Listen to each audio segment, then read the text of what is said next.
So hello, welcome to Vidyalayam.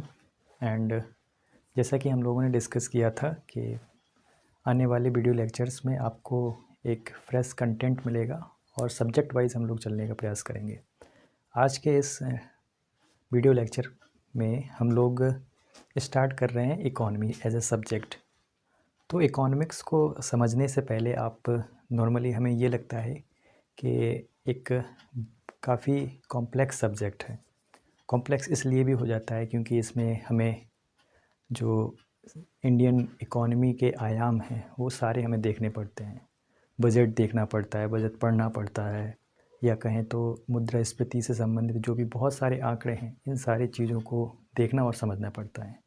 तो अगर इन सारी चीज़ों की अगर हमें सही तरीके से इन्हें जांचना और परखना ना आए तो ये आंकड़े हमें कहीं ना कहीं बहुत सारे विस्तृत ढंग से हमें देखने को मिलते हैं, जिससे कि हमें एक अजीब सा मन मुटाव होने लगता है। तो ऐसा लगने लगता है कि नहीं, ये सारे जो आंकड़े हैं वो कहीं ना कहीं इस सब्जेक्ट की जो गरिमा है उसको कम कर देते हैं। हालांकि अगर हम सही तौर पर समझें तो इकॉनमी एक बहुत ही इंटरेस्टिंग सब्जेक्ट है। इंटरेस्टिंग इस संदर्भ में कि आप अर्थशास्त्र के हर एक पहलुओं को अपने स्वयं के जीवन में भी अप्लाई करके देख सकते हैं। और न केवल ये आपके स्वयं के लाइफ से संबंधित है, बल्कि हर एक प्रक्रिया कहीं ना कहीं आपसे ही जुड़ी हुई है। अगर आप एक ये मार्कर ख़रीदते हैं, आप इसका कहने का मतलब ये है कि आप इस प्रोडक्ट का उपभोग कर रहे हैं, कंज्यूम कर रहे हैं। कहीं ना कहीं ये प्रोडक्ट बना होगा, यानी कि इसका प्रोडक्शन होगा। तो और उस प्रोडक्शन के दरमियान और कंजम्पशन के दरमियान कई सारे इसके चरण हुए होंगे ना, एक जगह से ये दूसरे जगह पर आया होगा, तो इस प्रकार से इसका डिस्ट्रीब्यूशन भी हुआ होगा। तो हमने क्या देखा कि इकोनॉमिक्स एज अ सब्जेक्ट की अगर हम बात करें तो इसमें तीन चीज़ें हमें मेनली फोकस करनी रहती हैं। जैसे कि पहला हो गया, मैंने बताया आपको, प्रोडक्शन। दूसरा हो गया कंजप्शन।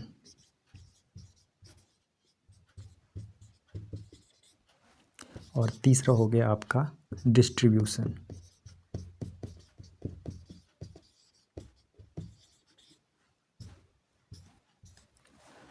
प्रोडक्शन यानी उत्पादन, कंजप्शन यानी कि उपभोग, और डिस्ट्रीब्यूशन यानी कि वितरण। अब अगर हम इकोनॉमिक्स एज अ सब्जेक्ट की बात करें तो ये जो सब्जेक्ट है इकोनॉमिक्स, तो ये दो शब्दों से मिलकर के बना है। पहला शब्द है ओइकोस और दूसरा शब्द है नोमस। ओइकोस का मतलब होता है हाउस होल्ड, यानी कि गृह, या इंग्लिश में कहें तो हाउस होल्ड। और नोमस का मतलब होता है कि अध्ययन। तो अगर हम पूरे तरीके से समझने का प्रयास करें तो ये बेसिकली जो इकोनॉमी है वो गृह प्रबंधन का अध्ययन करता है, ये सब्जेक्ट। ये एक इसकी डेफिनेशन हो गई, डिस्क्लोज। बट अगर हम गृह प्रबंधन की बात करें तो बेसिकली एक होम में क्या होता है, हम होम में ही रहते हैं ना, एक घर में ही रहते हैं। तो घर से जुड़ी हुई जो भी क्रियाएं हैं वो सभी की सभी क्रियाएं क्या हैं, इकोनॉमी से ही संबंधित हैं, इकोनॉमिक सब्जेक्ट से संबंधित हैं।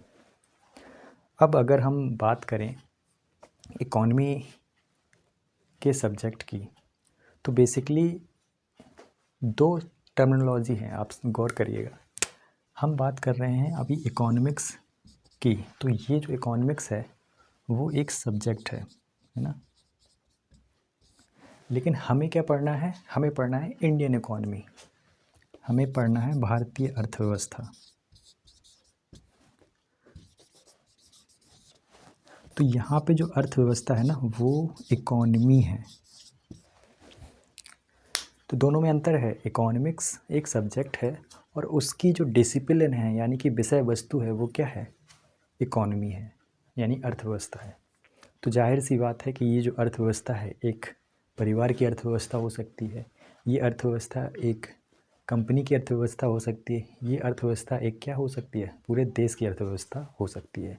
और इसी अर्थव्यवस्था को हम जब एनालिसिस करते हैं, जब उसका अध्ययन करते हैं, तो यही हमारा क्या है, अर्थशास्त्र कहलाता है। अब बेसिकली हम अर्थशास्त्र के टाइप पर आते हैं। तो देखिए, इकोनॉमी के दो टाइप हैं। एक होती है माइक्रो इकोनॉमिक्स,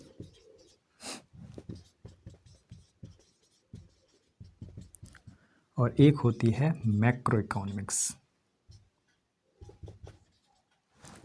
तो जो माइक्रो इकोनॉमी है,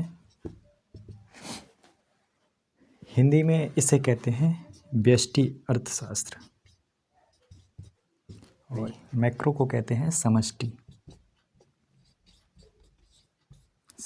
अर्थशास्त्र। देखिए, व्यष्टि अर्थशास्त्र यानी कि इसमें जो बात होगी वो एक परिवार से संबंधित, उसके कंजम्पशन, उसके एक्सपेंडिचर, उसके प्रोडक्शन से संबंधित होगी। एक कंपनी की बात हो सकती है इसमें। तो मेनली अगर हम देखें तो एक परिवार के उपभोग व्यय, प्रोडक्शन व्यय, उत्पादन व्यय, या किसी भी प्रकार के इन तीनों ही प्रक्रियाओं से संबंधित हो सकती है माइक्रो इकोनॉमी। ये बेसिकली हमारे सब्जेक्ट की विषय वस्तु नहीं है। जो हमें इंडियन इकोनॉमी पढ़नी है उसमें माइक्रो इकोनॉमिक्स के कुछ सूक्ष्मतम टर्मिनोलॉजीज़ को, डिसिप्लिन्स को हमें अध्ययन करना रहता है। बकाया बहुत सारी चीज़ें हमें नहीं पढ़नी रहती हैं। हमारा जो मेन फोकस है वो समष्टि अर्थव्यवस्था को होता है। समष्टि अर्थव्यवस्था से संबंधित क्या है, तो ये जो अर्थव्यवस्था है ये व्यापक संदर्भ में उपयोग हो जाती है। व्यापक मतलब कहने का ये है कि ये देश के संदर्भ में उपयोग की जाने वाली सब शब्दावली है।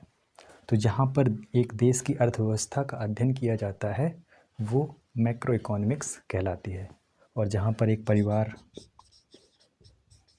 और एक कंपनी है ना आदि की अर्थव्यवस्था का, इसमें बाज़ार भी शामिल होता है। तो अगर आप बाज़ार का यानी कि मार्केट का भी अध्ययन करते हैं आप इसमें। तो ये तो था इंट्रोडक्शन आज की क्लास का इकोनॉमी से संबंधित। तो हमने आज जाना कि क्या होती है भारत अर्थव्यवस्था। अर्थव्यवस्था को अगर हम अर्थशास्त्र के नज़रिए से देखें तो वो कितनी अलग लगती है हमें। हमने देखा कि अर्थशास्त्र के दो प्रकार होते हैं, माइक्रो इकोनॉमी और मैक्रो इकोनॉमिक्स।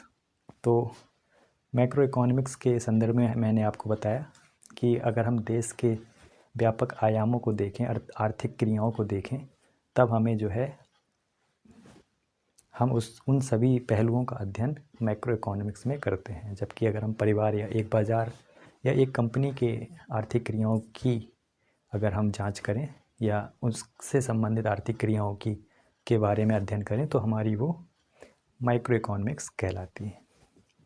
तो thank you for watching this video and we will be right back the next lecture of this series. Thank you once again.